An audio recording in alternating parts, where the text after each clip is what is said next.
When Black Friday comes, I'm gonna crawl down in a hole.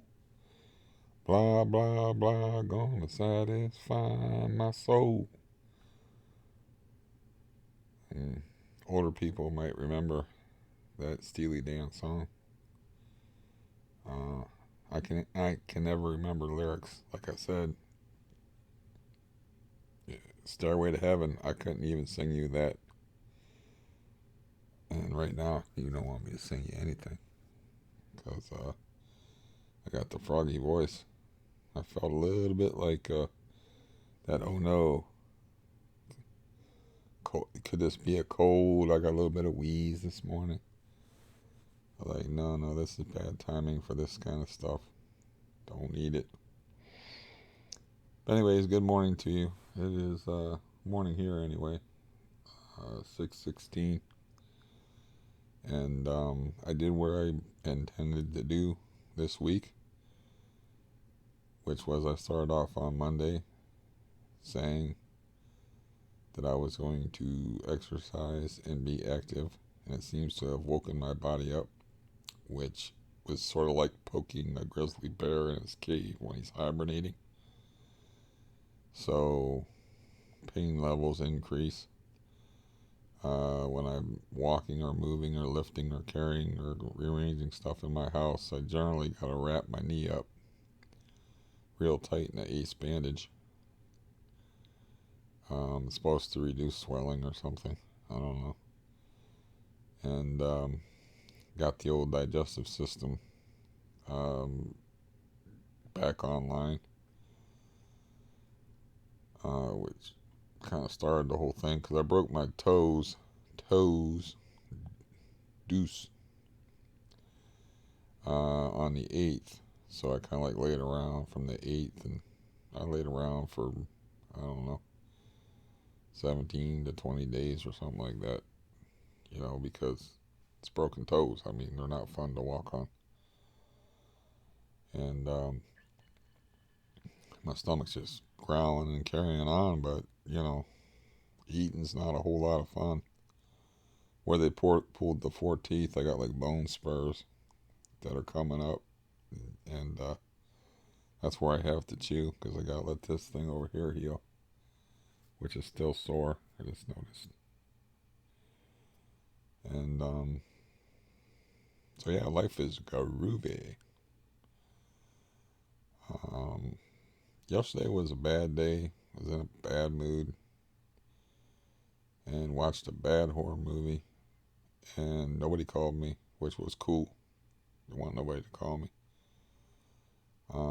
I spent Thanksgiving alone, which I didn't have a problem with. I have a problem with intense neurological pain and not being able to eat. It's kind of stupid. I don't think my family's stupid, so I don't think they're gonna invite me to Thanksgiving dinner when I had two teeth pulled a week. For if you averaged it out, it's like, yeah, you think they can figure that out. Like if you get 6 teeth pulled in 3 weeks, probably not too keen on eating.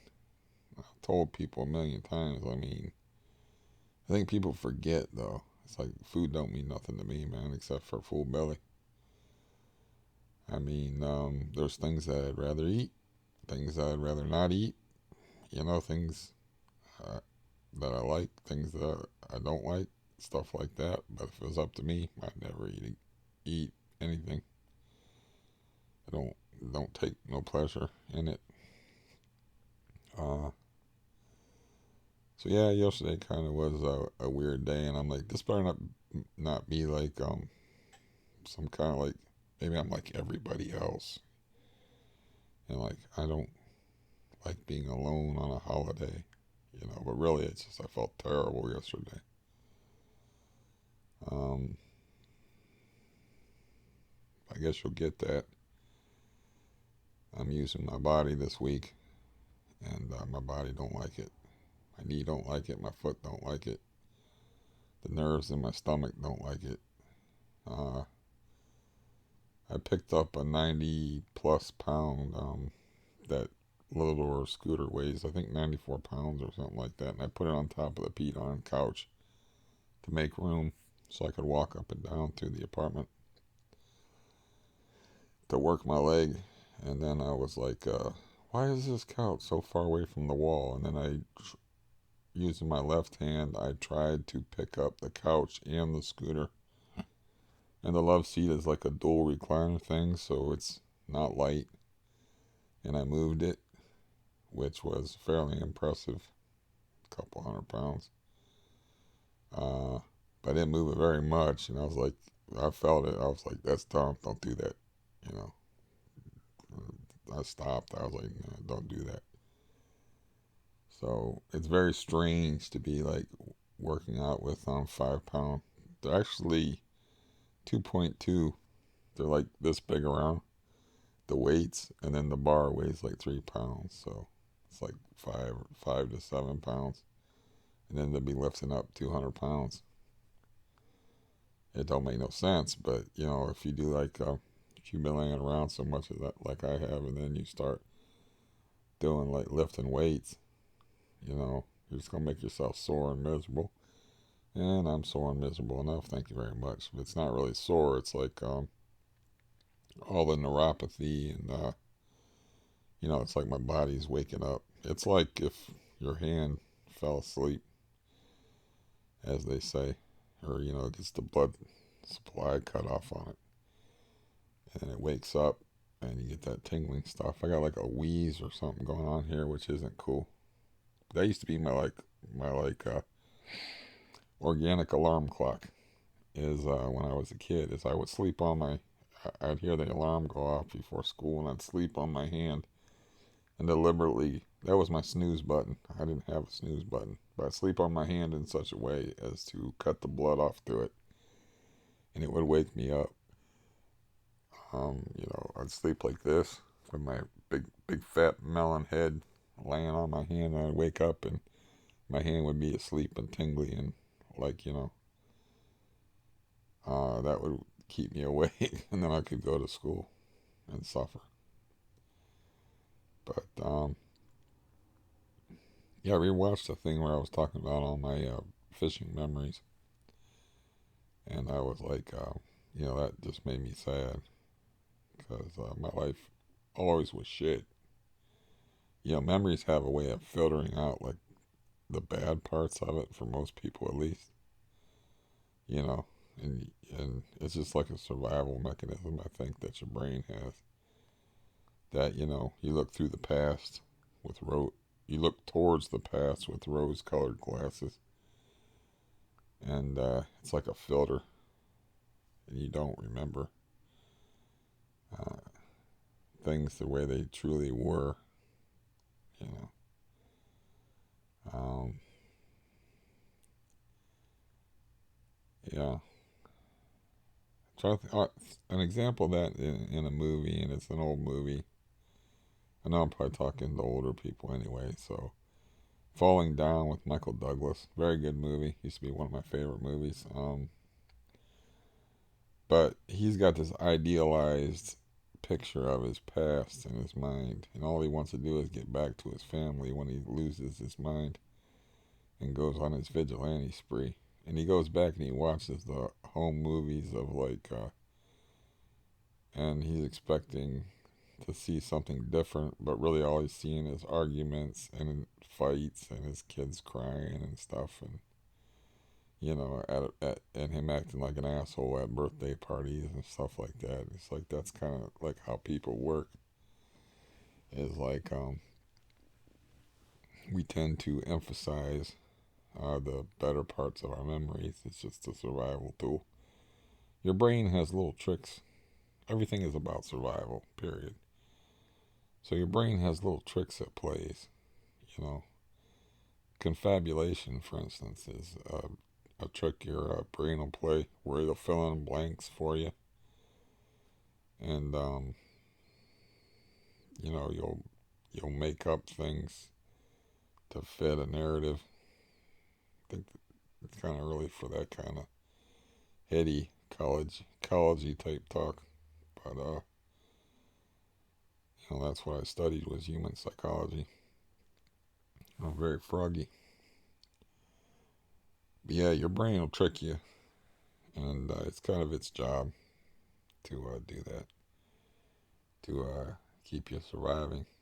But I definitely had more fun, before, I don't know, before I knew what a Baker cyst was, especially. And before, I had trouble walking. And then when times get tough, sometimes your family gets tougher. And you find out, like, that saying, when you laugh, the world laughs with you. When you cry alone. I found out, you can just substitute family for that. In some cases. There's plenty of people, I'm sure, that had a good time yesterday and sat with their families and whatnot. And there's plenty of people listening to this that's got families that don't, ruin your property, screw you out of $900, take your money, abandon you emotionally, you know, take giant shits on you emotionally when they feel like it, and yell at you over stuff that has nothing to do with them, that they don't even hear your side of it.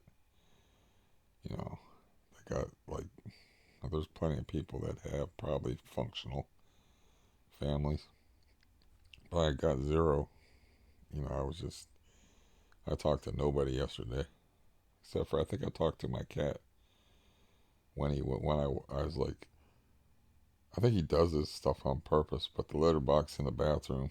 So, I go in there to use the bathroom, and he runs in front of me, and he uses the litter box improperly and drops a deuce outside the litter box, like they'll do sometimes. So I was like, this litter box is just too small for him.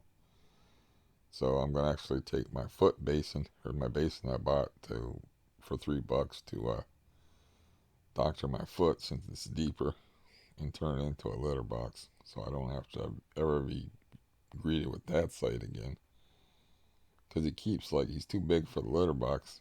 He's not a big cat either, and he keeps going outside the litter box, and he is a foul creature, and I wish he wasn't here either. It's like a pet's a big responsibility, which people don't realize. And my sister, that I haven't talked to for 2 years, like I said, palmed them off on me anyway. I like cats, but I don't like having one. You know, it's different having a cat if you're healthy and you can take care of it properly, and you're not in the type of pain that I was in, because I've had other cats. Cats don't fare too well with me. I'm not a good pet owner anyway. So, I make sure they're fed. I don't make sure they get proper veterinary care, but always make sure they're fed and, you know, loved and whatnot. That's about it. They don't get proper veterinary care, and you know, shouldn't talk about that, but I got a horrific story where,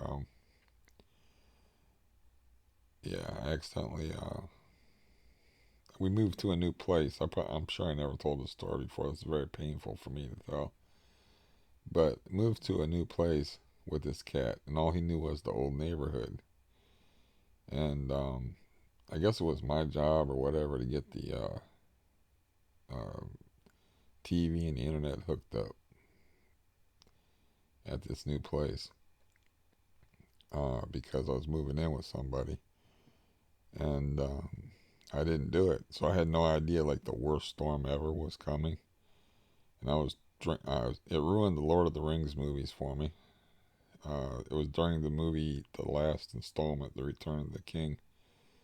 I got tipsy drunk, and the cat was like hanging around the door, and I'm like, you want to go outside? And I opened the door, and I let him, like, smell the outside or whatever. And he always did that, though. He would always, like, just want to look out the door. And I said, man, just go ahead. I did the same thing that I did would always do with him is like, I can't stand here at the door while you sit there and stare out the door. You're going to go out eventually. Just go. So I gave him a little push with my foot last I ever seen him. Because, like, the storm of the century hit. Not the real storm of the century in 1993. This was in 2009. Um, and it just snowed, and I don't know where he went to or where he hid, or it was unbelievably cold out. It's just all like a blizzard was coming, and I had no idea because I had no communications. So I sent him to his death. Not so I'm not a good pet owner. You know, not a You take an animal to a new place. I guess you gotta shut them in to that place and get them used to that place. If they're an indoor cat. Yeah, just a piece of advice for anybody of the 4 people that will listen to this. Um, that's not self-deprecating. I look at how many views I actually have, and because I got a depressing life, and people like to like something a little more entertaining than a guy rummaging through his psyche. Generally speaking, there's not that many people that have a taste for that, but that's one of my more. If I could take that back, I would. I don't know. I don't play guitar much. I don't need this pinky on this hand. I think if I could take that back, I'd give up this pinky if I could do it painlessly. You know, I think I'd give up the pinky on this hand. I don't need it to play guitar anyway. To take that back, but I can't take that back. I killed that cat. So that's pretty bad pet owner if you kill your cat. And that's a nice cat. My brother named him Butterscotch for some damn reason. Um, but yeah, I can't take that back. What it was is I was gonna check on him in a few minutes, and that's where I was tipsy because there's a bunch of wine in the building. I was drinking wine and watching this Return of the King movie, and it was only like a half an hour. But I was gonna check on him in like 5 minutes, and I'm like, just I just forgot. I was just drunk, not drunk, but I was tipsy, and it was the action part of the movie or something. And I realized like, oh, that cat's been out there for a half hour, and he just took off. He wasn't nowhere around, and the wind had already begun to howl, and it was snowing like crazy. And he took shelter, but he never come back because that wasn't his home. That was like the second night I think he was there, maybe the first night. It was just stupid, like a thoughtless act aided by alcohol. Like that's never happened in the history of the universe where alcohol made someone thoughtless to do something stupid. I think pretty much half the population of the planets probably has something to do with alcohol and people doing something stupid. Um,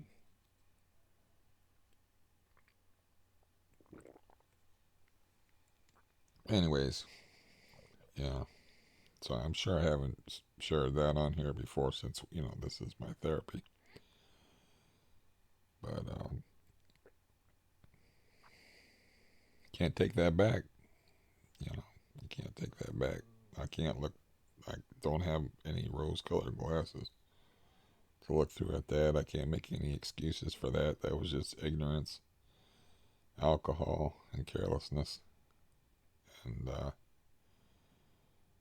you know, kept frozen to death somewhere. Who knows where he went to hide, but he's dead.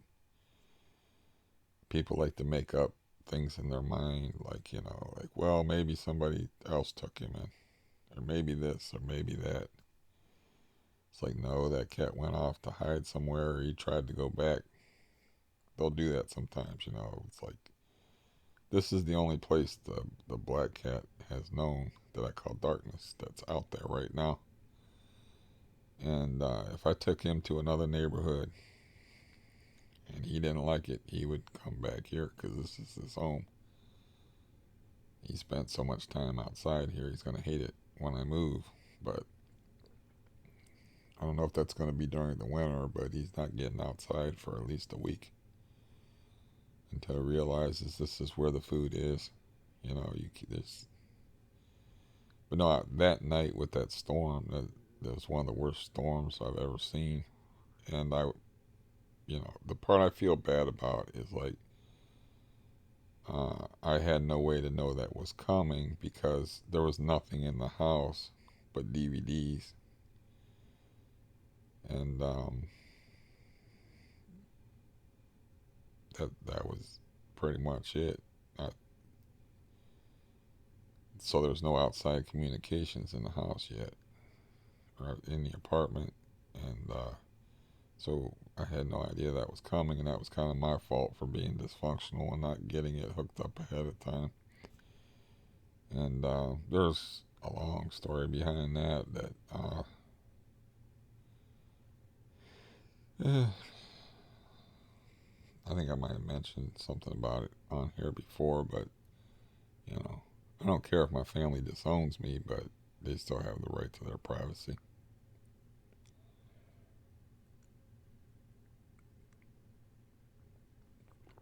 And I should protect them as much as possible.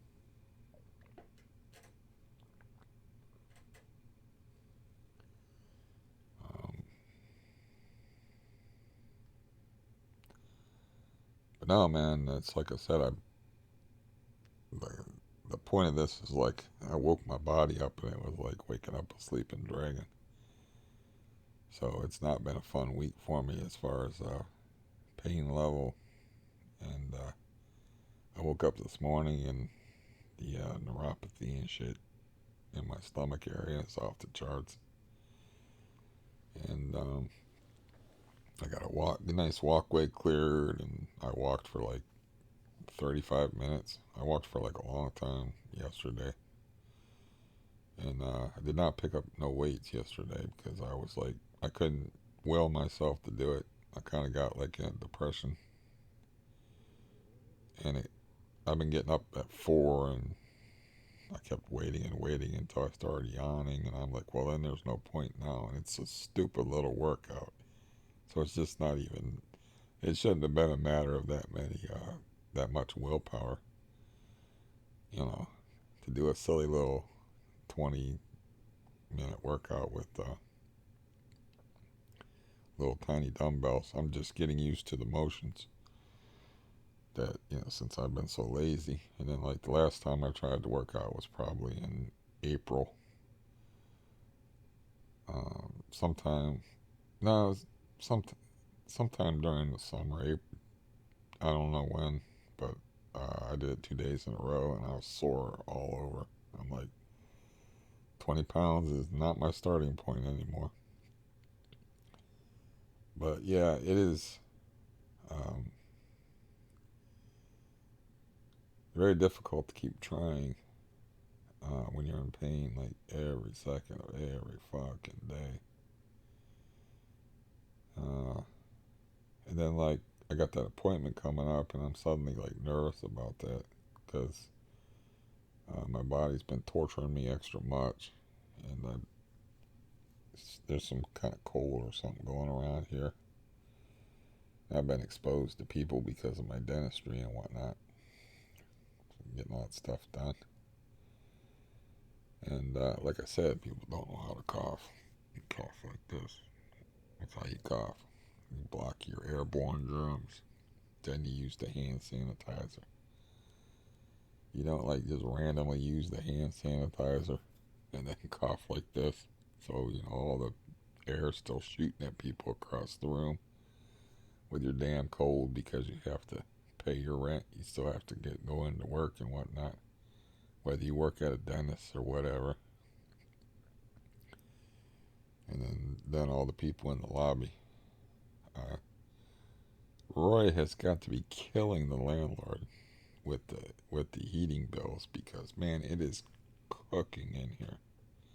I don't have any register. This thing's off. No, it can't be off. It was part way on my little heater. Because, like, I don't know if I'm sure I mentioned this before, but this place, when they sectioned it off, they weren't thinking. My bedroom actually has no hot air register. So the heater's a must. It's not like an option.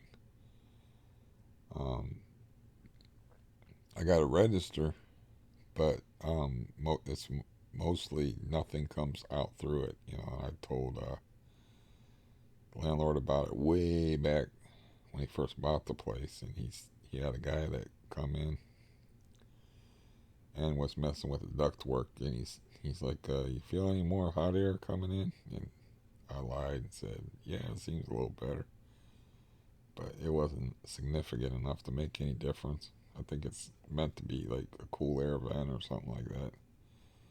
But I guess you can go through buildings like this and redirect the duct work and whatnot. But that heater pretty much does the job. But you wake up in the morning and your lips are kind of sealed shut. Not really. You just wake up and your mouth is all dry and you got to get gum or water, like right off the bat. But yeah, this will have to be my therapy. Yeah, talking on here, I guess. Get me through these trying times. I've been getting a lot of headaches too lately, you know. And I've been thinking about like the money situation. Is how far do I want to take pension the dollars? You know, how far do I actually want to take that? You can take that to some pretty ridiculous extremes. Um,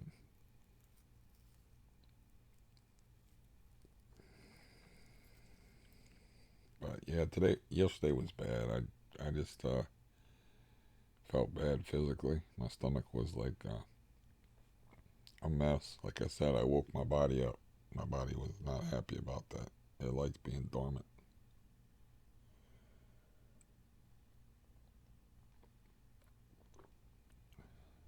And as far as the role benzos play in how things have gotten worse for me in the last oh, 5 years. When my parents died in 2015. I'm trying to. I don't. And it's almost 2020, so that's almost 5 years.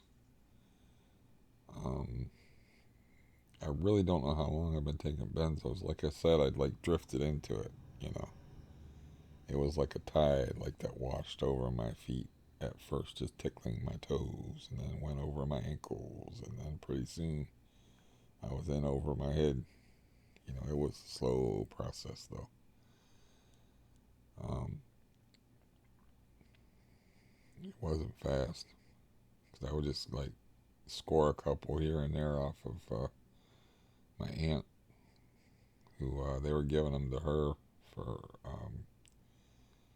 like she had heart issues and whatnot, and I complained about not being able to sleep, and then like I said, a few times they started giving them. She started giving them to me like here and there, and then like she'd give me a strip of like 10 of them, and then instead of like here and there, I started the dependency process by getting them more regularly. And like I said, I don't really. I made sure that she didn't blame herself for that. Though she wasn't adverse. You know, I'm an honorable dude pretty much. So I'm like, sometimes she would be like, those things cost money. She wasn't paying for them, but I'd give her some money for it if I didn't give her money for it. So you know, it was. I don't know. I'm dealing with um, my dad's sister, so I don't know the level of evil and deviousness. I know that she got her son wrapped around her finger, even though she like abandoned him and went to jail for 7 years. So I mean, why would you be loyal to that?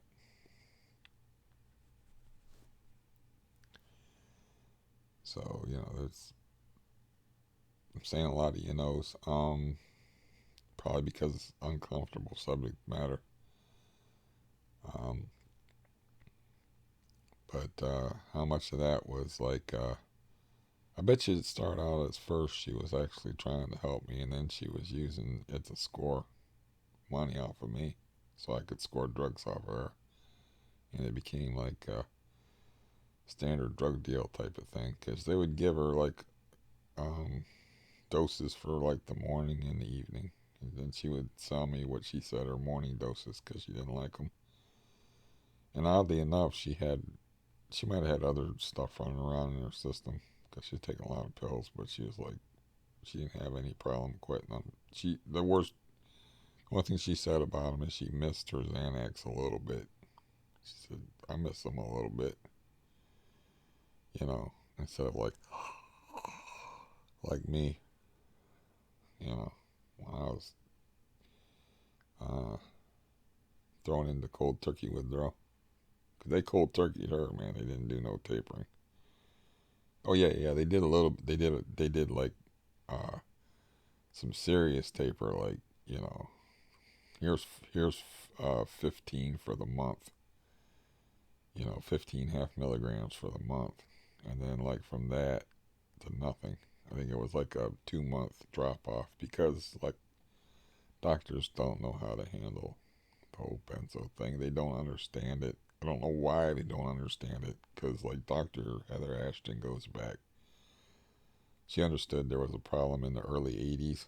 So, you know, you're more cynical types out there. Am I talking to you? Could be like, it's not that they don't understand it, Steve. It's like it's just they want to make money and big farm and they don't give a fuck. And that's, I'm not going to argue with you. But yeah, they cut her off quick, you know. And when they cut her off, of course, that means I got cut off. And I started asking my doctor for him. And at first he was like, no. No, he's like, if you'll remember, this is repeats to the long timers, but, you know, also it's good that you know that I'm telling you the truth and that officer, I'm keeping my story straight. The doctor said, well, I would prescribe those for you, but some people get to where they think they need it. It's like, nope, thinking got nothing to do with it. It's not that you think you need it, it's a physical dependence.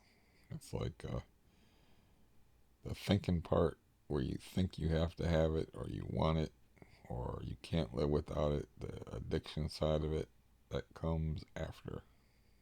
I never reached that point.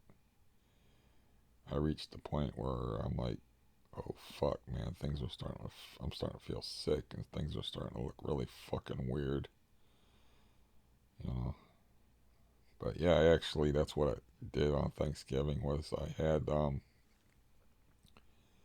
14 of them set aside, 14 Xanax set aside, and I put them back in the oatmeal container. Because I'm like, I'm not going to need these until I get my teeth pulled. Really, they were just in the way. You know, I was just like, I got other medications in that bag, and I would be always pulling out the Xanax. And I'm like, yeah. So they were in the way, and I'm like, I'll just put them back in the oatmeal container. Which, of course, is the easy thing for me to say because I got the step down benzo, which is Valium. And I had a couple of days in there in this week where I took two 10 milligram pills, and then yesterday I took three 10 milligram pills. But yeah, I'll just do a video, you know, about that because that's what a lot of people are struggling with. I doubt anybody just stumbles on my videos and be like, oh, this guy's just like interesting or whatever. Or I'll just say any goddamn thing. You don't seem to care. You know, I think that it's mainly people that, you know, it's mainly people that have had benzo issues that are the long timers, as far as whoever's listening to this. But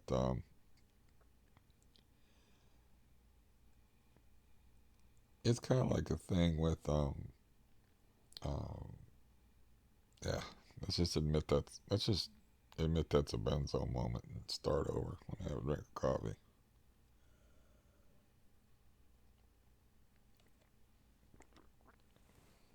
Let's just let's just start this all over. Not the whole video. I'm not gonna scrap the video because I only do that if the sound's all fucked up. Or I think I actually scrapped one video because it was just so boring. It bored me. Um. Anyways, like, oh yeah, I was gonna do a video that's just gonna be was just gonna be about the benzo use and is just gonna post my chart. And I think it was during the bed bug outbreak that I was like, man, fuck this. I'm not. This is. I can't do it in this building. I can't do it. I've been trying to do it. If it's not one thing, it's 16 different others. You know, it's like it's since I started to quit the things that have gone wrong.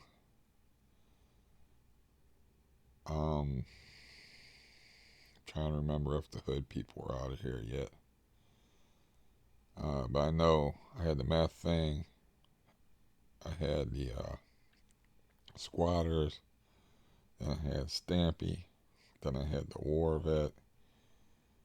And then I had bed bugs. And I'm like, as long as I got this fucking landlord, it's like quitting here.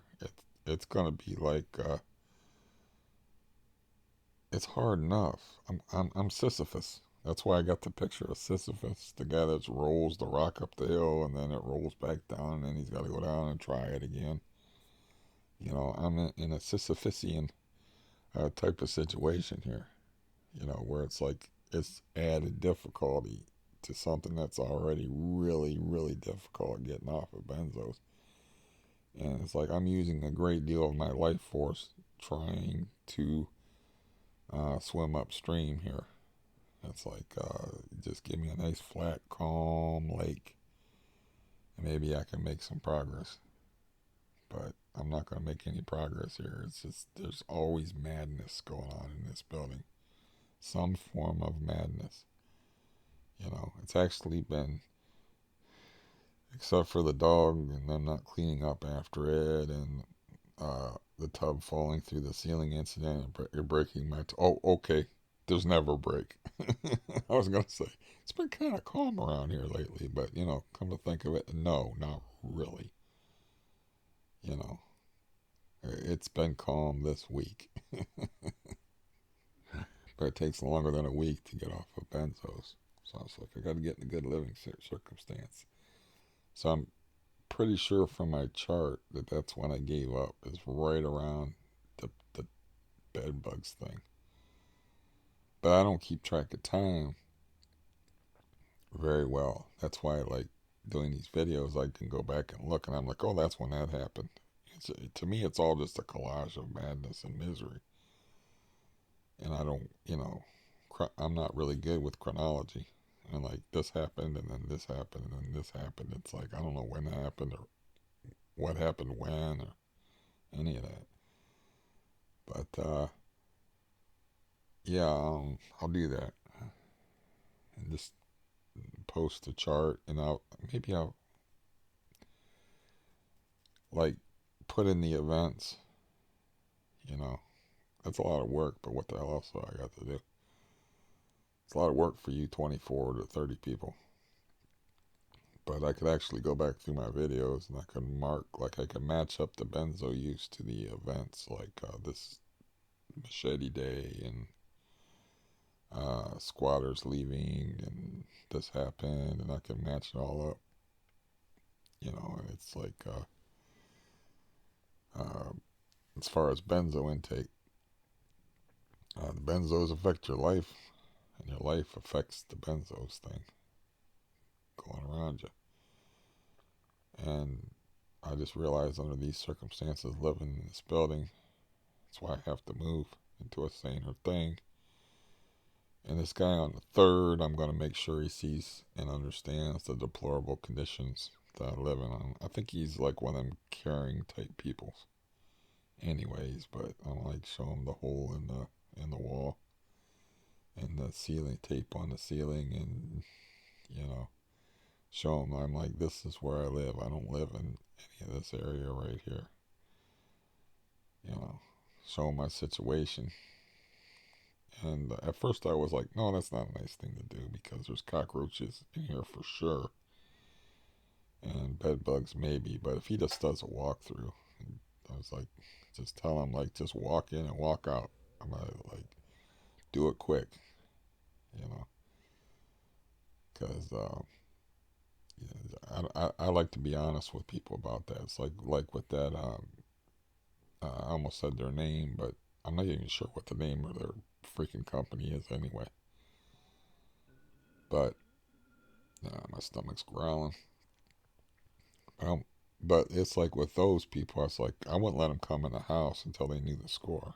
It's like it's like I've been treated for bed bugs, but there's no guarantees with those things, you know. And then the leader of the pack, the person that runs the company, calls me and doesn't even say hello. Says you got bed bugs, and I'm like, well, I had them just recently. How many times you get sprayed for them? I'm like two. You need to get sprayed for them 3 times. You need a certificate. But the way things are run is kind of shoddy because the care source manager used her pool and declared this place clean. And the poltergeists are still around here with a little six-legged poltergeist.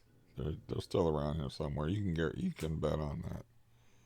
They're just dormant, and I got poison all through this place. I'll make sure he sees that too. The poison streaks on the wall because the exterminator just sprayed poison up and down the walls, and the poison streaks real clear. They look like somebody spilled milk on the headboard and everything. As I'm basically living in poison all the time. No trails, but the expert exterminator that sprayed me in the chest with poison and sprays poison in the same room with his clients. He told me, "Oh, once it's dried out, it's no big deal." And then the landlord tells me the good thing about that kind of poison is like it still works even after it's dried out. And it's like that's probably what the exterminator told him. But yeah, you got so many liars around you don't know what to believe about this, that, or the other. So that's like sometimes I'll catch myself taking. I think I recently I caught myself in a video believing the landlord about something, and I'm like, why would you believe anything this stupid motherfucker says? When I was talking to him about like what it was like upstairs, or like if there was any possibility of the tub falling through the ceiling, it's like, well, why is his word any good? Because I asked him specifically on video, and it's on here, like, what did it look like? Did it look like there was any sign the tub could fall? And he laughed at the notion and said, he didn't pause or hesitate about it, though. But when I asked him another question, he paused. And, he's not stupid, but he's not the smartest guy in the world. When you lie, you got to do it instantly, and it's got to be quick. As somebody who's lied to the police before, and this is a repeat, they showed me a description of a guy who could hear me talking about him, who was hiding in Roy's apartment before Roy lived there. And I lied instantly. And one of the cops still didn't believe me. But there was no hesitation. And I even added a little emotion in there and got angry. But for those of you who wouldn't mind hearing the story again, or who haven't heard the story, it's real simple. There's only 2 people in the building. Me and this broad named Karen that lived where Roy lives now, right next door. In the hallway, you can hear a mouse fart. So I know that the guy had just come in before the cops came in, and they showed me a sketch artist rendering of the guy. Dead ringer. The guy's hearing me talking. I don't know if this guy sawed somebody's head off with a rusty blade. I don't know what this guy did, but I know he can hear me. And so I'm like, they're like, have you seen this guy? And I'm like, well, half lie, instant. I was like, I've seen him come around here before, and he goes, has he been around lately? I'm like, no, I haven't seen him lately. And he's like, do you know what apartment he goes into? And that's when I like put on the fake anger and was like, look, people come and people go. It's like I'm not jumping out of my recliner every time I see somebody walk through the front door and go look through the peephole to see which apartment they go into. And I acted mad about it. And then the stupider male cop that was asking the questions, bought it. And the female cop was looking at me like, I think you're full of shit. She was right. I was just scared because I don't know what that guy did. Whatever he did merited a sketch artist thing. And yeah, well, it was dead quiet over there, and they didn't consult the landlord and ask how many people were living there, but really, they didn't ask me that, how many people were living. They asked me how many apartments were in the building. And I said, 4. They didn't ask me how many people were actually living there. They only had one other door to knock on. So they left, I don't know what this guy did. That was the thing. They wouldn't tell me because I asked him what he did, they don't talk about that stuff. I said, what did he do? And they were like, well, that's not really your concern. We're just looking for him. It's like, yeah, it kind of is my concern if the guy can hear me fingering him, which is an old expression. Everything's I was thinking about that the other day. Everything's so sexualized nowadays that you can't say anything. It's like, oh yeah, because of the Willy Wonka thing I referenced with the golden ticket, I went back and I watched a few clips from that, and I watched like this guy handing out a bunch of candy to kids. There's a part in the original Willy Wonka where the guy's in a candy store and he's singing the Candyman can, the Candyman can. He's handing out all this free candy to kids, and I'm like, man, it has a totally different like connotation and meaning nowadays. Why is this guy giving free candy to kids and stuff? Your mind, it's just a different world nowadays. Your mind goes right to molestation. It's just you're trained that way. And fingering a guy used to be like,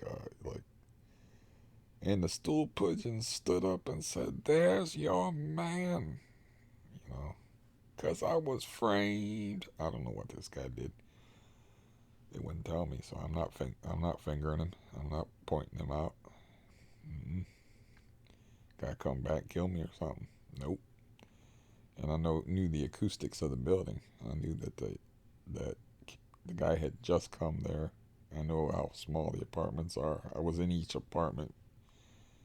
I looked at it was empty when I moved in here. I was the first asshole to move in here. So, our first victim. So I looked at each apartment. I know how big each apartment was. I know that they were listening to the conversation between me and the 2 officers in the hallway. So, and plus I got a loud voice anyway. But anyways, that's that story. And if the guy would maybe there wouldn't be like a rope ladder or anything like that, but it's a nice drop. He's not jumping out the window. He's just holding his breath, probably. 'Cause I can't imagine jumping out that window. That drop, it's gotta be 15 to 20 feet, you know? Yeah. It's a pretty good drop. I mean, I couldn't imagine even healthy jumping out of my bathroom window, and it's steeper in the back, the drop from the um, first floor. Because, like, even you're like drop from the first floor, but the bank, the buildings here, and the bank just slopes down, and it just keeps sloping down until it levels out. So, like, when I lower the cat food out the window, it's at least 12 feet down, at least. And at least 15 to 20 feet in the back from if he was to jump out the window when the cops were looking for him. But yeah, I told that story before, so I told it pretty good at that time, so that's good. Uh, whew, hoofa. But yeah, um, I guess I gotta try. I don't like eating much anymore. I guess I gotta drink this coffee, get something to eat, and get moving around, and get my body used to a new routine of moving around, exercise. I'm not gonna be lifting no 200-pound couches with scooters laid on top of them, 'cause it's like a love seat. And I put that scooter on top of it just to get it out of the way so I could have a place. Which yesterday, that's what I did, was walk back and forth. I did it with the walker just to make sure I wouldn't hurt myself. But get my heart rate up. Other days I was like doing housework and stuff and unfamiliar movements. Uh, that my body was like, hey, we don't do this. We just lay around and watch football and bad horror movies.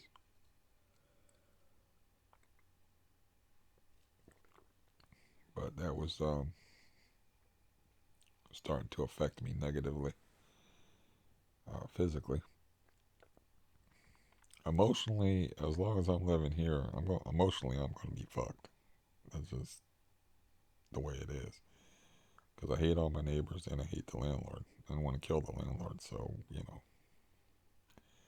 I got the 9th to look forward to. That's going to be a fun day because that's the day that I'm going to see my landlord, pay him the rent, and he's going to install the tub, and then I'm going to.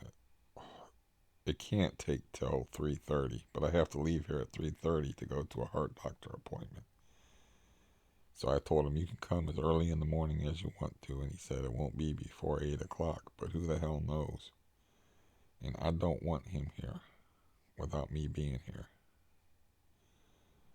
And as far as all those nefarious plans I was making about, like, leaving here and not letting him know about it, making it as inconvenient for him as possible, I can't think like that, you know.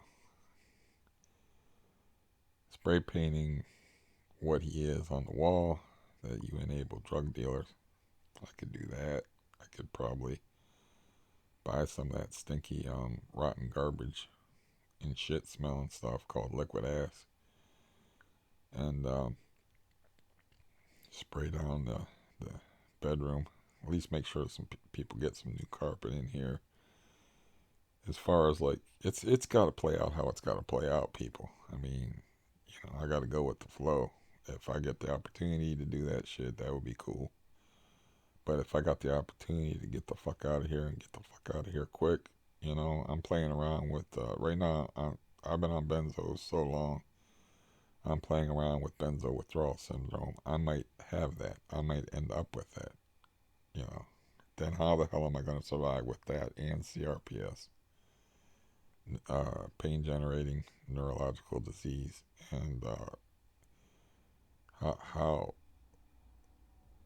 I'm not no Superman. How, it does that sometimes. The heater makes a big crack, but the longer I'm on that stuff, the more chance there is to get BWS, benzo withdrawal syndrome, which is a thing. And I know I can get off the stuff. I just don't know what it's going to be like. Because I know I can get off the stuff. When I make my video with the chart and everything, you can see, like, there's, for a long stretch of time, I'm taking very little of it. And, once I got switched to Valium. But Valium, of course, stays in your system. And we, me and this psychiatric nurse guy, we had it all planned out, not taking into account that I live in a freaking nut house. But you know, all the way down to smaller and smaller and smaller and smaller doses to water titration, to where you're taking minuscule amounts, like a pseudo taper. So we had this plan, but this plan's not going to work in this building, and he just is appalled by the stories I tell him. He knows I'm not lying to him, because why would I? You know, it's like, can't believe it. He's like, holy fucking shit, when I say I got sprayed with bug poison. And, or say that I have had to almost break the guy's arm that was living upstairs and stuff. And, I don't want to speak too much about that, because that goes into areas where I have to, I don't know why I got to protect him, but since he's a scumbag, but um, just the way I am, I guess. Me and my whistling nose.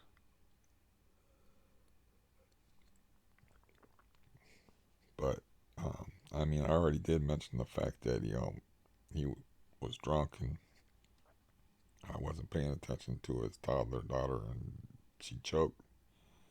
And I thought she was gonna choke to death on the porch, and that he's like lights a lighter in front of her and says, "What do you think of that?" And this is a kid in diapers that's a toddler, literally.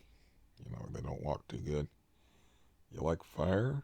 Letting the kid reach for the fire and then pulling it back in front of the mother, maybe just to fuck with the mother. I don't know. But, this is a bad guy, and I'm sitting there like protecting what I think really went down. Because some people have trouble accepting themselves for what they are. Let's put it that way, and then you can read between the lines, and I didn't really say anything, did I? But yeah. Um, I told him about him beating up the house and shit, and punching through the table and all that madness, and throwing tables and chairs out in the yard. And that was my summer, you know. It was dealing with him and a bad leg. Because if people think apartments, they think separation, they think apartment buildings. This is just a house. So it's like if you lived in a house and your brother was insane, and your aunt lived upstairs and she smoked crack. This is just a house. It doesn't have any of the soundproofing. It's like the hallway. The hallway is so bad, I can hear the other end of people's cell phone conversations sometimes. Not the person talking, the other end, the guy on the phone talking. That's how bad the acoustics, or how sensitive the acoustics are in the hallway. And then when the hood people would live here, they would like yell and shit in the hallway. And I actually confronted them, not while they were doing it, but I said, look, man, you got to tell, you know, you got to tell the rest of the people in this building, man, to keep it down in the hallway. Everything they can say in the hallway, everybody can hear. You can't, I thought about putting up signs and stuff. It's like, at that point, like, I was still determined to have some kind of relationship with the family that I moved in the neighborhood for, more or less, because I was like, let's give this a try. I got family that lives a quarter of a mile away. I like the house because there was nobody here. That's why I like the house. And there's woods back there, and this would be like the nicest apartment that I've ever had. And so I was like very determined, even to the point where I was like, I had that stupid dream that I've talked about before of like playing guitars, because his buddy lives right up the road. It's his buddy, not mine. But they're both mama's boys. They both still live with their mamas for some reason, and they're like my age. Just something weird about that. So they ain't right.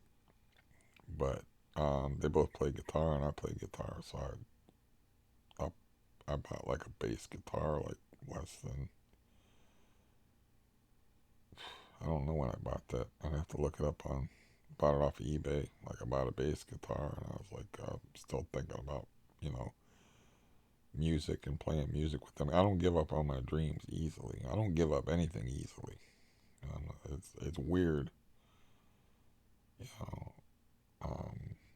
Like I said, when I was a child, I was the kid that threw the checkerboard or through the chessboard or whatever. When things weren't going his way, I was a quitter.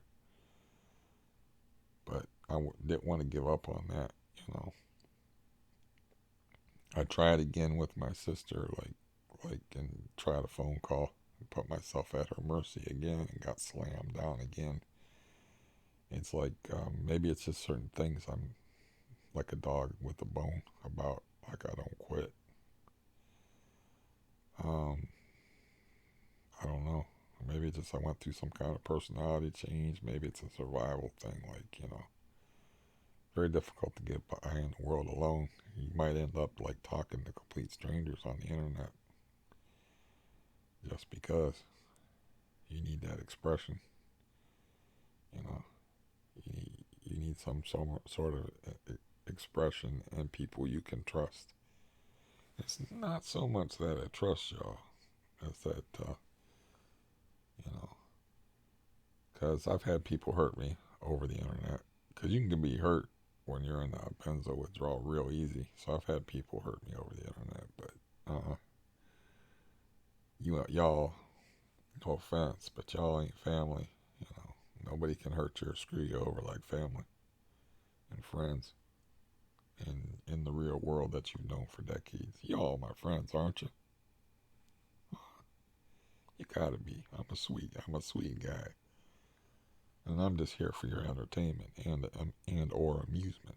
So if it's amusement, like, man, look at that fish, it's got three eyes, you know, or if it's amusement, like this guy's pretty funny, or if it's amusement, like this guy tells some really morbid, weird stories, or it's like the Jamie Two Rock guy says, you know, it's like it's just somebody to laugh at, you know, not with. That's fine. I don't care. Don't really care, you know. Um, like that dude hurt my feelings because I reached out to him and was trying to help him, you know, and he just got issues. And if you're watching this, Mr. Jamie Two Rock, I mean, how's it going with the Xanax? You still taking 2 milligrams a day? You just gotta hang with that. I don't recommend it, man. He's a little bit older than me. He did divulge that. I think he's in his 60s, and I know, you know, well, he wrote it himself in the comments, so it's like I'm not being underhanded here, but I know he was an alcoholic and went to AA and was like he was trying to like drop wisdom down upon me from on high, you know, because, you know, he thinks I'm an arrogant, know it all son of a bitch. A paraphrase of his words, though, arrogant and won't learn from anybody, which, like, if you've seen how I interact with my workers and AIDS workers, my aid workers and stuff, you know that's not true at all. It's like, yeah, I'm monologue for an hour right now. I'm just capable of doing that. And it's a coping mechanism.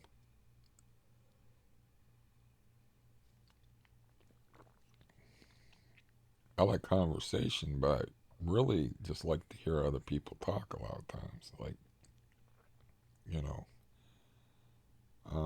ask them questions about their life and I'll see how much of it I can retain or how much of it I can remember. And then if I see them again, like, you know, your boyfriend's name is so and so, and he has a kid named so and so who's this, you know. Um, so I'm not just some big gas bag. Just, this is just the forum. The microphone. You got anything to say, microphone? No? I didn't do a sound check. Shit. That wasn't cool. I'm supposed to do sound checks now because I can't trust this thing, but I think it'll be alright.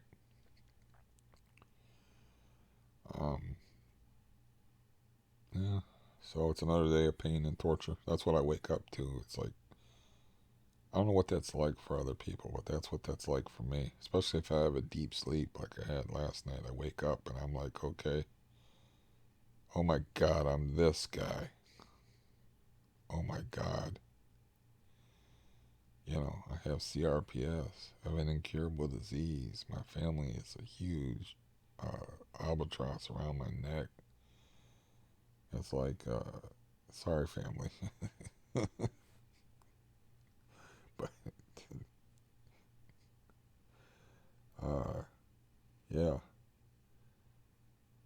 I mean, come on. It took 2 weeks for me to help another family member, to get family to help this other family member and give them a bunch of food.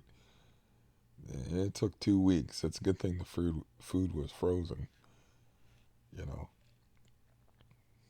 I mean, that's a simple operation. You come here in your car. I put the shit in your car. You take the car. You don't even have to, like, the guy don't even have to be home because he lives in the suburbs. You just put the shit on the porch.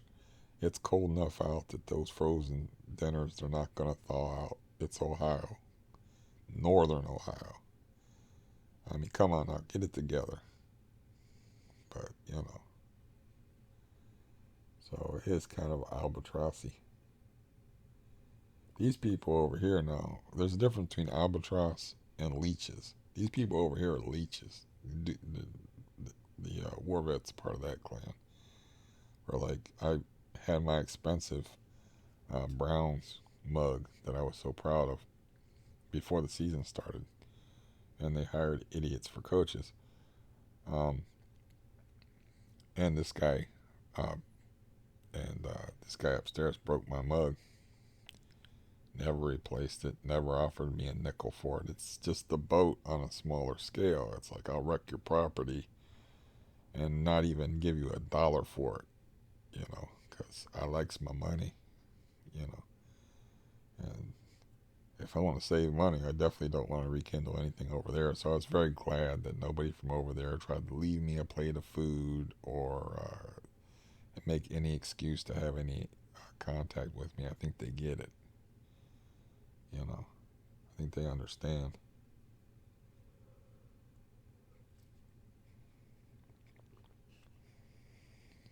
Which I might as well spout something interesting and new since this is a long video.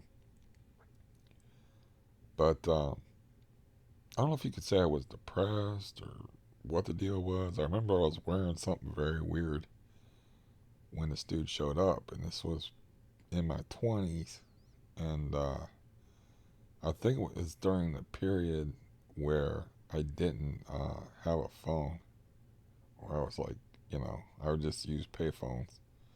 So we're talking, before I became a writer, before I figured out I could write. So we're talking like 95, 96, something like that. Um, I don't know what. I moved into that building in 93, but anyways, this is not the way you tell a story. Is by like, but I do everything on the fly, so this happens sometimes.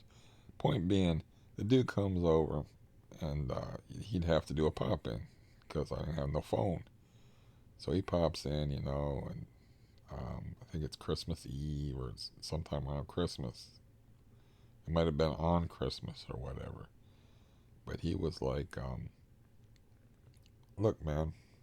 He's like, you want to come over and for Christmas? And I'm like, no. He's like, listen, nobody wants you to be alone for Christmas. I'm like, maybe I want to be alone for Christmas. You know. And then Later on, he told me that he made a suicidal gesture. Like, he put a noose around his neck and stood on a chair. He said just to see what it would be like, and then that like was right around that time, and I'm like, that kind of woke me up, like I'm being selfish here, that was like selfish, you know. This was back when this person was more of a decent guy, you know, and I'm surprised he told me that, he didn't think it's like, dude, that's like, it's called a suicidal gesture. I mean, it means you're fucked. Thinking to myself, I didn't say nothing, but it means you're fucked up in the head. And it woke me up, picturing him standing on a chair with a noose around his neck, and it was supposedly right after I had refused to. I was like, he didn't like seeing me like that, you know.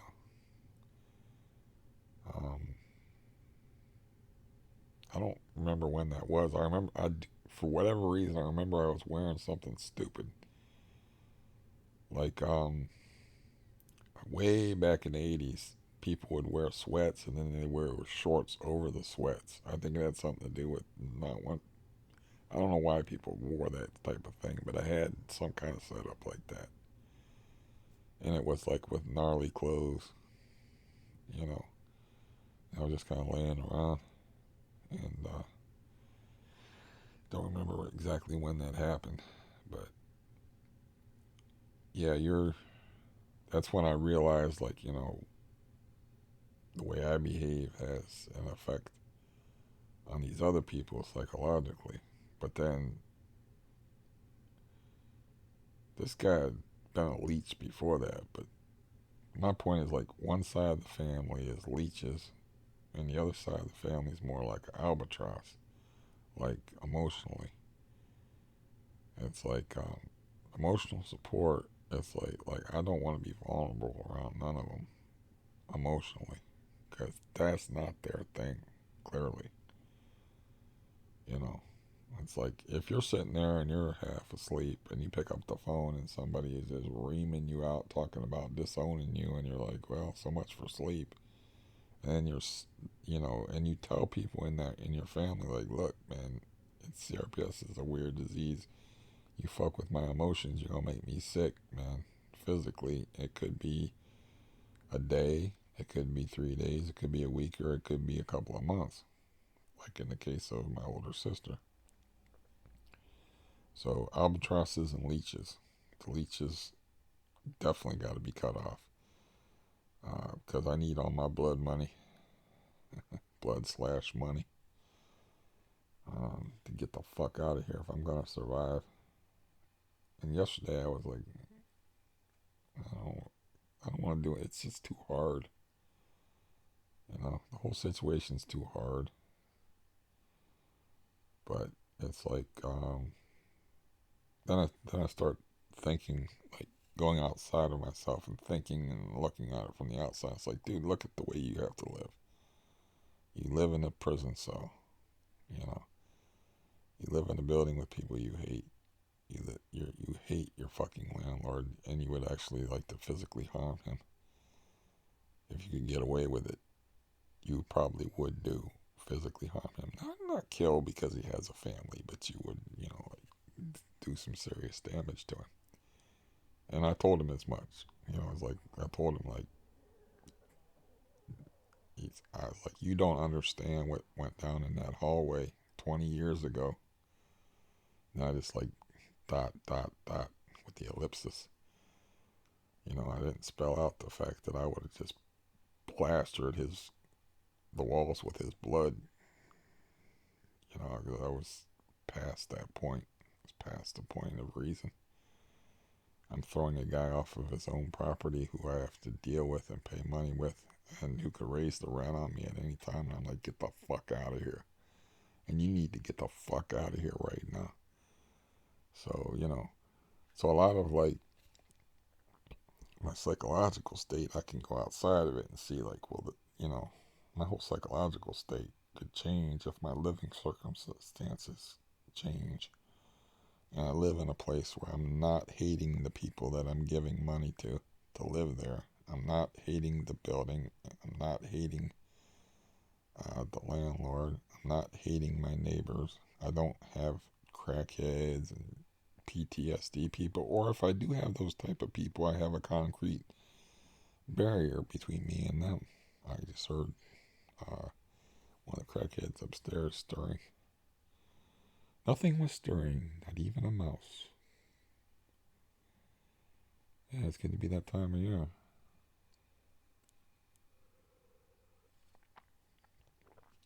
I was going to try to be funny and say not even a crack addicted mouse, but it would throw off the meter. You know, it just doesn't work. Nothing was stirring, not even a crack addicted mouse. And it just doesn't, it's too many syllables. But, anyways, you know, I have to realize, like, nobody, no matter how strong willed or how, you know, how Tim Robbins in Shawshank Redemption, okay, that's a fiction, all right? That's, you're not going to get a guy like that. So my prison situation is like affecting the way I'm thinking, and it's affecting my outlook, my thought process, my mood. It's affecting everything.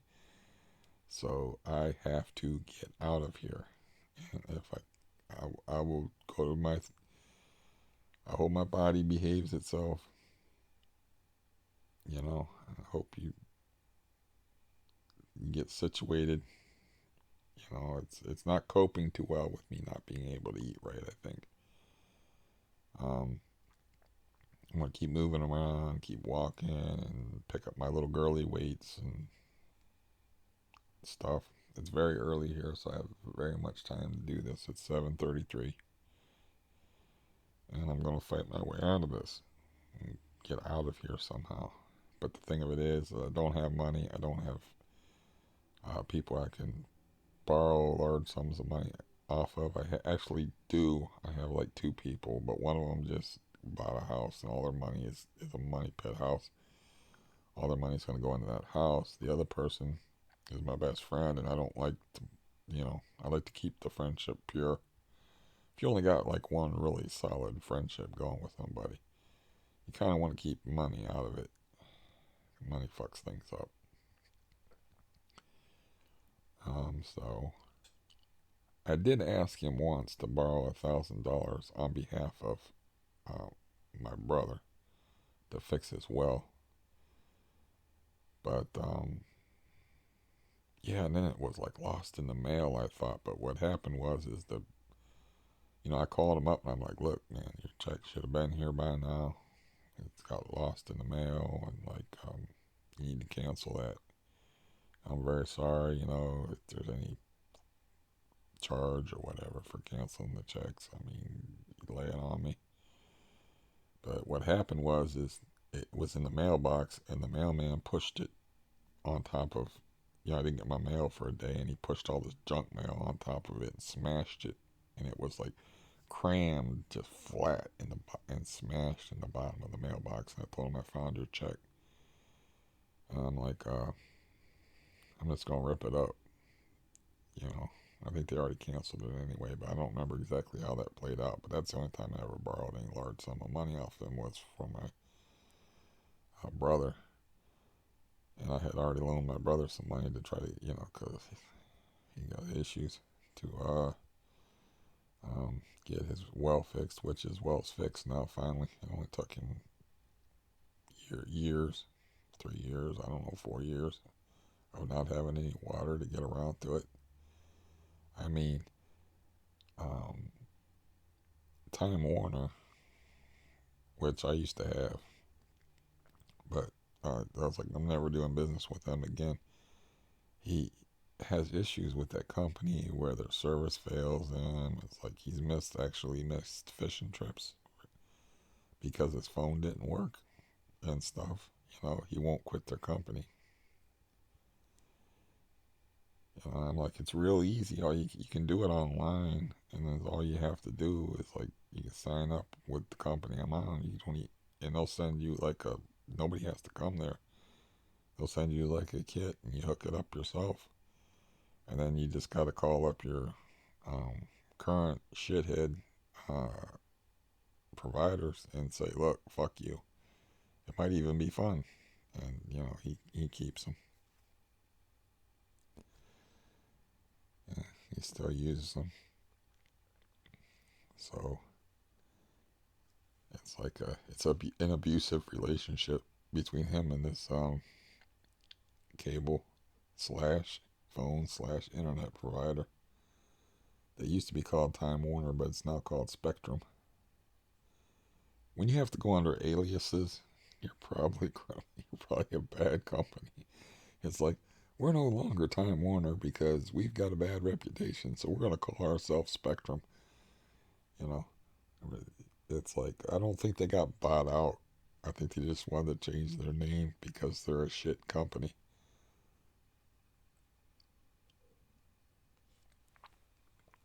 Alrighty, that's I think long enough to listen to anybody talk if you listen to all this. I think it's time to assess this ruined castle that this king dwells in. Every man a king. And see what I can do as far as like what I can eat, moving around. Maybe I'll pick up the weights first and do the cardio second.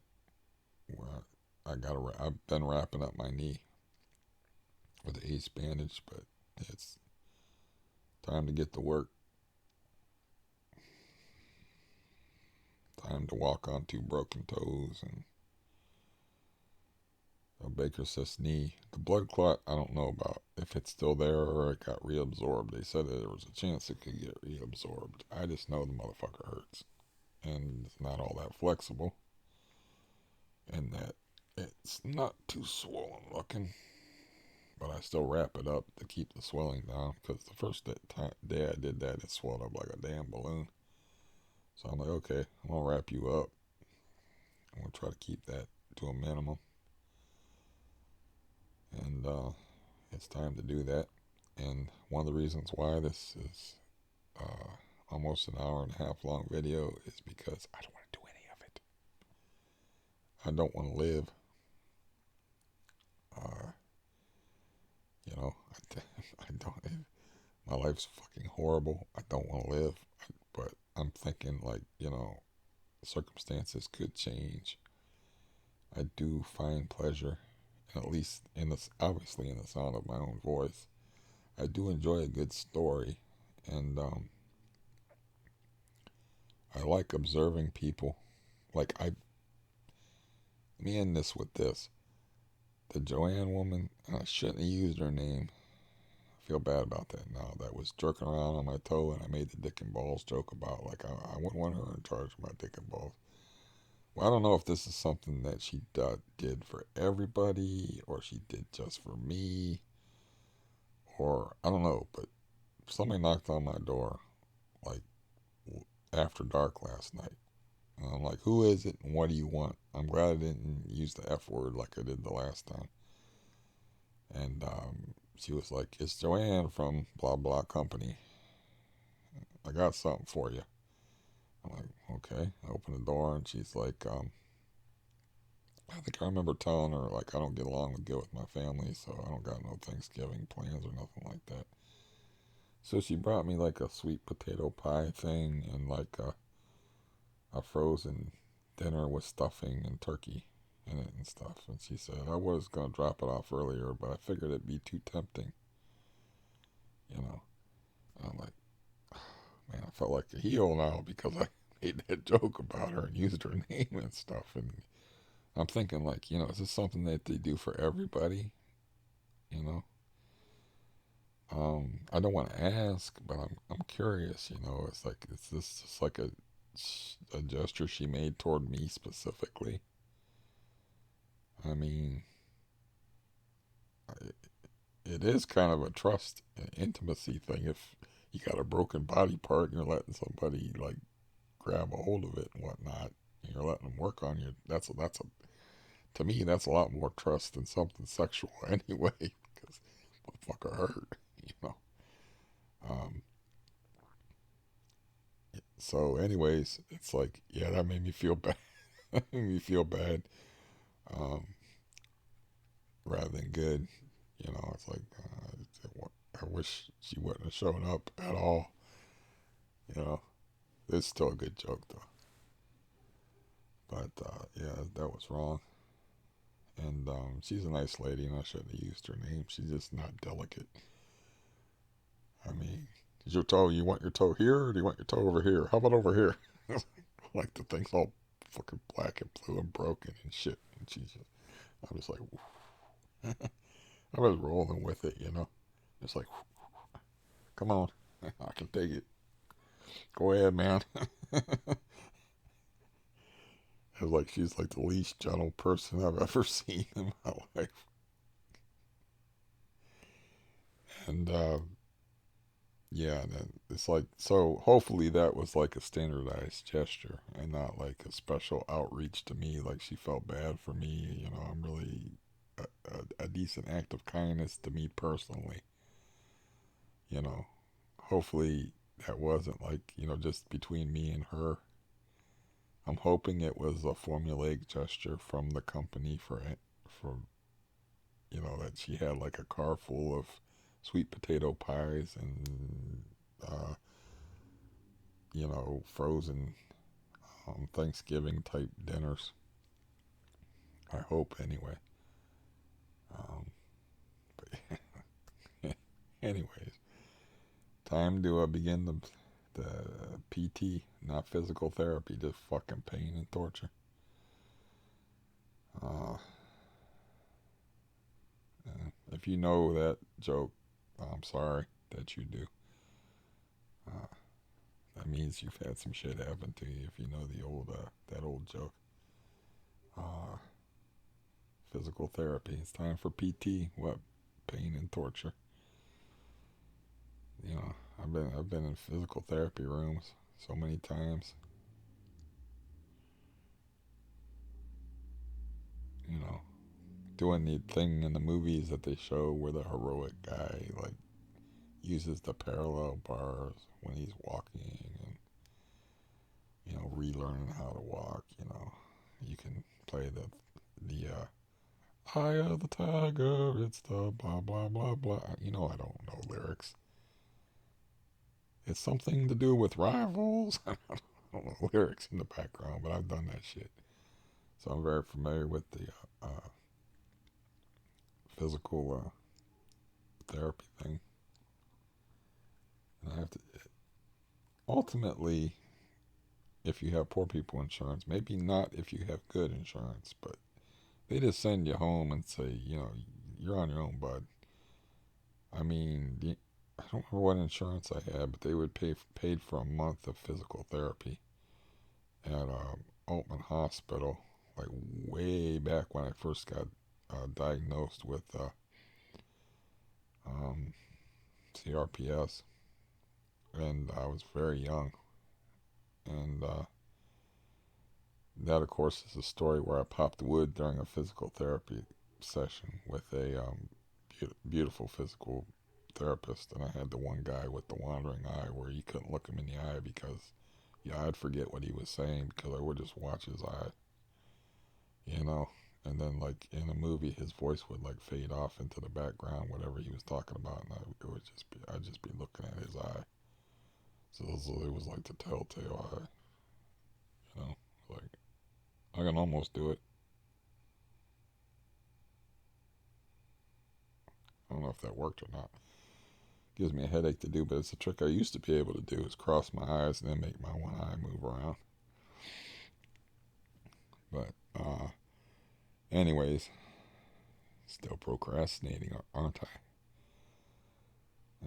If you had two broken toes and a Baker cyst knee and you had to walk on it, you'd be procrastinating too. But December 3rd, That's next Tuesday. It's when I go with that dude and pick up an application form at the one place and talk to him about, like, you know, I don't know. I just hope I just want to have a good day that day. I don't want to feel sick. I want to be able to put out maximum effort as far as like getting something done, making an impression, whatever. You know, maybe this was good because I made that speech about how it's affecting my mental well-being, and that's part of the main part of what that place is supposed to be about. Is professional Coleman Professional Services. They have many branches. They can help people with housing, and they can, you know, put up meth heads in apartment buildings, and they, you know, they got other stuff that they do, but the main thing they do is like they're working with they're trying to help the community be more healthy mentally. So, you know, maybe I'll put that in there about, like, you know, living here and living in this manner is really affecting my emotional state badly. And it's probably not wise to, I'm honest, I did think about a little fantasy involving a hatchet and my landlord yesterday. I shouldn't be watching horror movies, I guess. But, you know, I was like, I just was bored, so I played out a scenario in my mind. You know, I was like, you know what I'm talking about. It's like, yeah, what would the courtroom scene be like? You know, would they throw me in prison? What kind of prison would they throw me in? Like I said, I'm a writer, was a writer anyway, and imaginative. So I'm like, what kind of special compensations would they make for me? Would I get like solitary?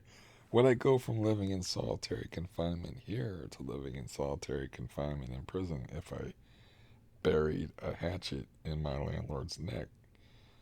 Um, you know, how would that play out? Could I go to like you know, would I end up like in a mental hospital for the criminally insane? I mean, this whole thing going on, man. Where I was like writing a movie in my head. Um, how would that play out? You know, you can't throw somebody like me that's all crippled up in like the general population. I don't think. I mean, I don't know that much about prison, thank God. Um, but I was like, take an insanity defense. Maybe, you know, could be like an insanity defense. Then I just end up in a mental hospital living with crazy people. Wait a minute, I live in a building with crazy people now, but they're not actually, I don't actually have to interact with them. There's this odd notion that they have, and for instance, when I was in the pain clinic in Cleveland Clinic, they didn't like the fact they had like a music room, and they did not like the fact that I would go in the music room and shut the door and listen to music really loud, you know, because they had like a soundproof door. They were like, how do you think that makes the other people feel when you go off by yourself like that? And I'm like, listen, I just want to listen to some music, you know. So there's this idea that, you know, interacting with the other crazy people is good for you. That it's not healthy to be alone, you know. It's like, don't project your shit onto me. I'm fine alone. Just leave me the fuck alone. And like, I need a certain amount of human interaction like anybody. But I'm a loner. There's people like us out there in the world that we don't have a problem with ourselves. And we accept ourselves and we don't mind being alone. But like in other words, as a part of my demented fantasies, almost cinematic yesterday, I was thinking, it's a good way to celebrate Thanksgiving. After our carving up a turkey, that motherfucker's a jive turkey. You know, so I'm like, yeah, thinking about all this. Like, okay, what would they do with me? You know, I'm not going to do it, obviously. I'm not an idiot. This situation's bad enough. But what would they do with me if they tried me as the same person, or if I took an insanity plea? I was like, I already live in an insane building. It's like they would make me interact with the people though, because it's not supposed to be healthy for you. And I imagine they think it goes double for insane people to spend too much time alone with their own thoughts. Um, yeah, I've had years and years of provocation from this guy. You know, this guy cares so little about what I say that he doesn't remember that I poked a hole in the ceiling with a broom because he had hood rats living here, aged hood rats living here that smoking blunts and drinking beers, and they're like older than me.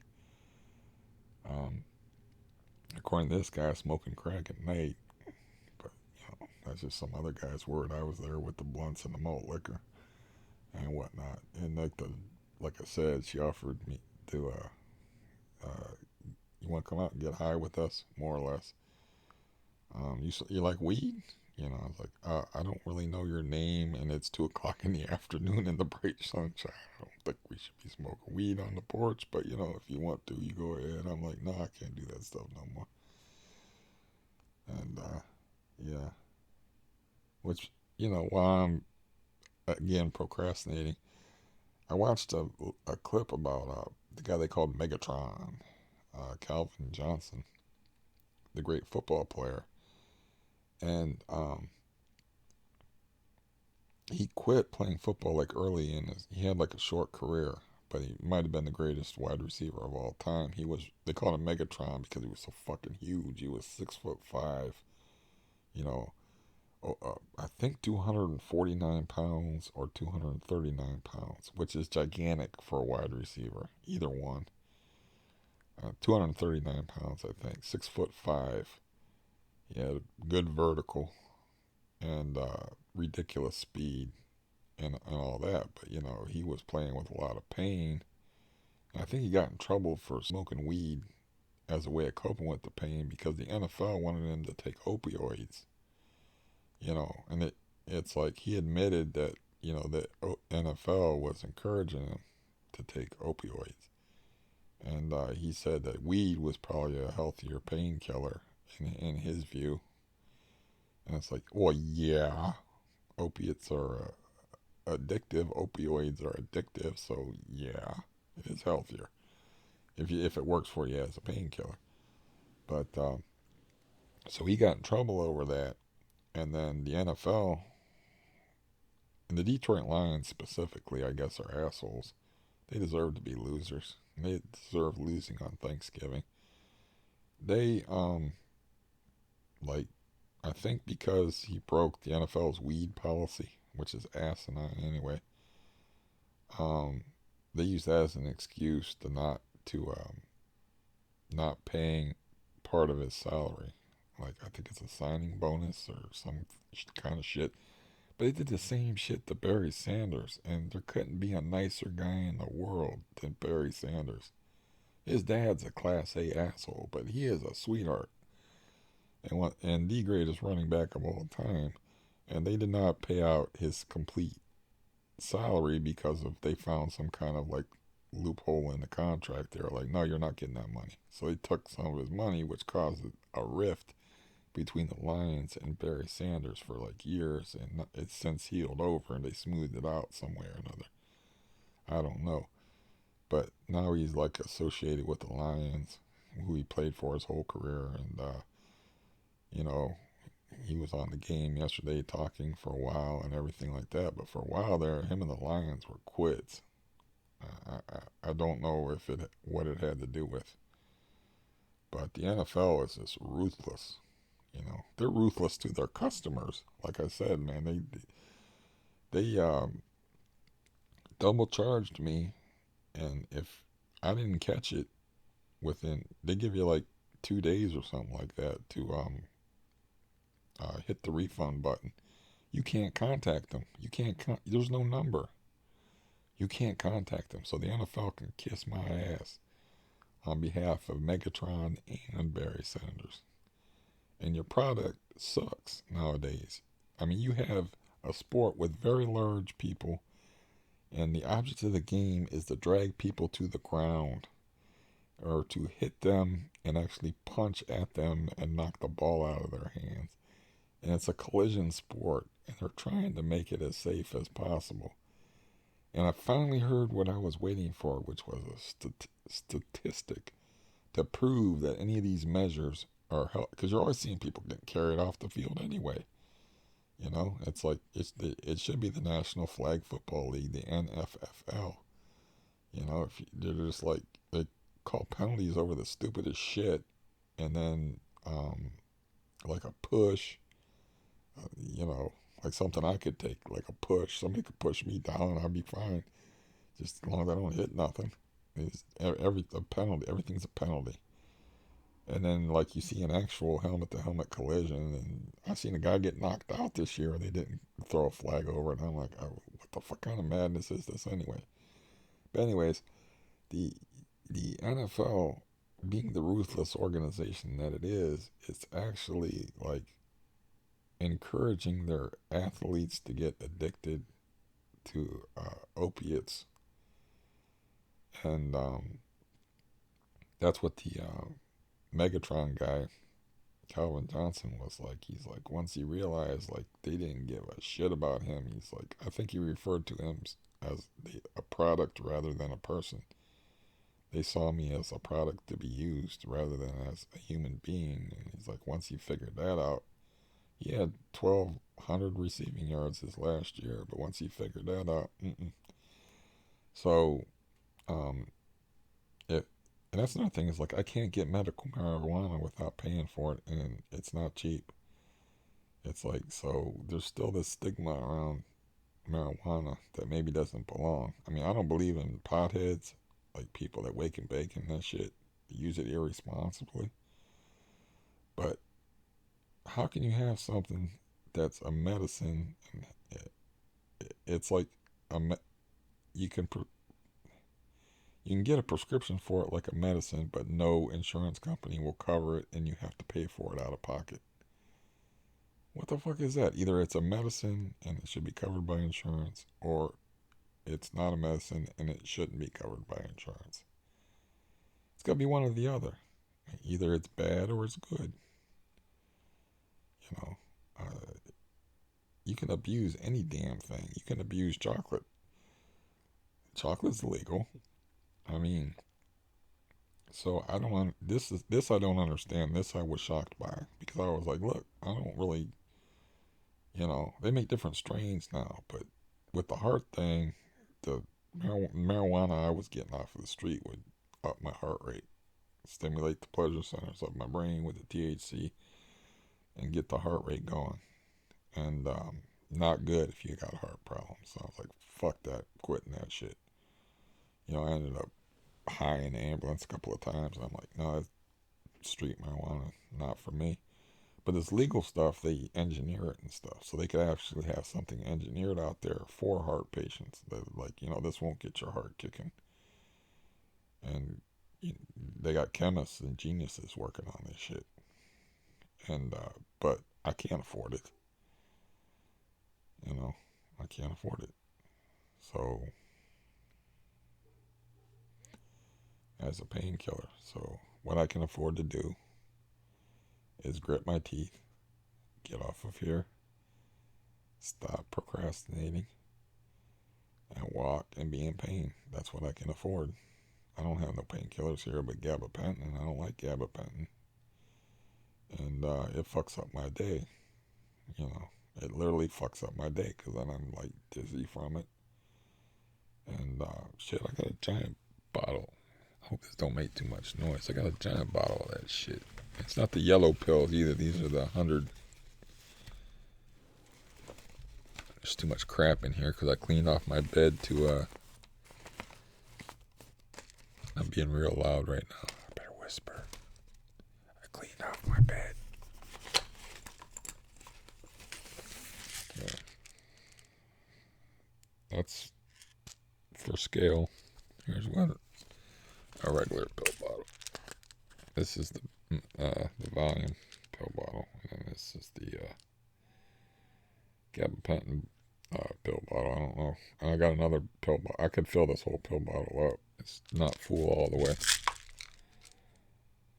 but I could fill that all the way up with the gabapentin that I have around here. I just don't take the shit because it makes me dizzy. I'd rather be drug free.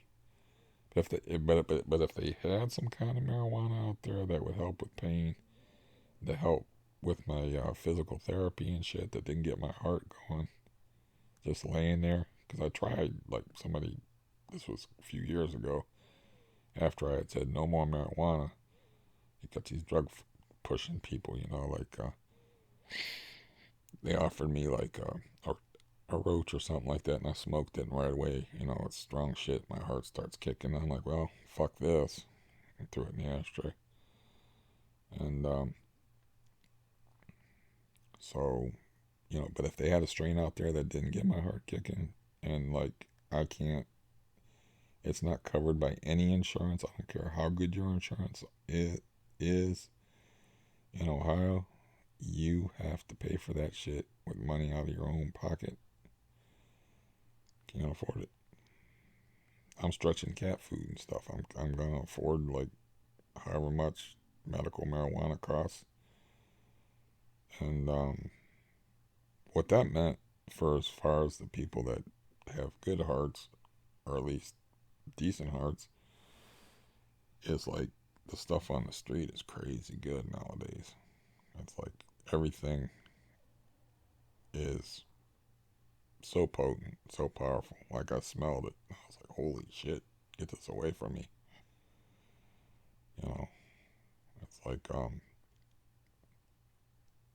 so to keep up with the white market, the legal stuff, the black market stuff got crazy.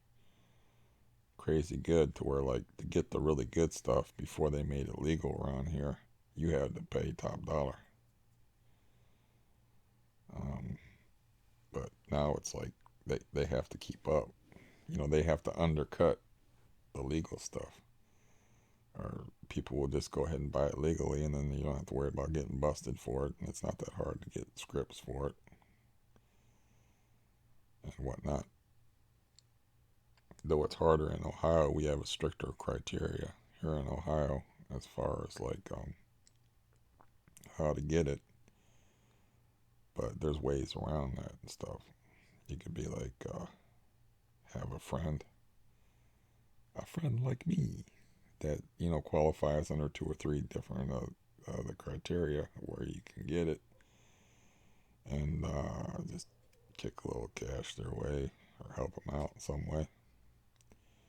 And I'll be the guy whose name's on the vials. So I think they sell it in vape. I'm fucking being boring and just rattling on. I'm getting tired of myself. Even though this, if you were interested in that, I'm sorry, but I gotta go. I mean, seriously, this is getting to be another 2-hour video and pain. I'm just putting off the pain I'm about to have to endure. So, not that I'm not in pain right now, but it's just like, gotta get moving and do what I gotta do. I might as well finish the thought about the vaping thing. Is like that's what you get. Is you don't get leaves, you get the vape things. That's what's legal here in this state.